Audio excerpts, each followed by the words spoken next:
கர்த்தருக்கு பிரியமானவர்களே, ஏசப்பா உங்களை ரொம்ப நேசிக்கிறாங்க.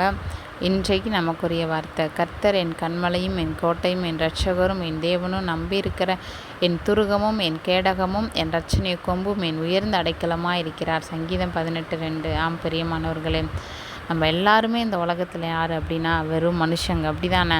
ஆனால் ஆண்டவர் அறிஞ்சவங்களுக்கும் அறியாதவங்களுக்கும் ஒரு வித்தியாசம்.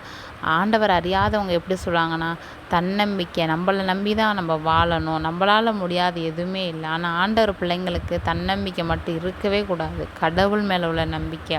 அதான் நம்ம கர்த்தராகி ஆண்டவர் தான் நமக்கு எப்படி இருக்கன்னா, கண்மலையா, கோட்டையா, ரட்சகர்னால் நம்மளை ரட்சிக்கிறவர், நம்முடைய தேவன், நம்ம நம்புகிற நம்பிக்கை, துருவம், கேடகம், ரட்சணிய கொம்பு, உயர்ந்த அடைக்கலம். அப்படின்னா ஆண்டவரோட செட்டைகளின் நிழலில் நம்ம வரும்போது இது எல்லா பாதுகாப்பும் நமக்கு கிடைக்குமா. சங்கீதம் 91 போட்டிருக்கு, உன்னதமானவரின் மறைவில் இருக்கிறவன் சர்வ வல்லவருடைய நிழலில் தங்குவான். அப்படின்னா நம்ம அவரோட சர்வ வல்லவர், எல்லாவற்றையும் செய்ய வல்லவர், அவரோட நிழலில் தங்கும்போது இது எல்லா பாதுகாப்பும் யாருக்கு கிடைக்குன்னா நமக்கு கிடைக்குமா.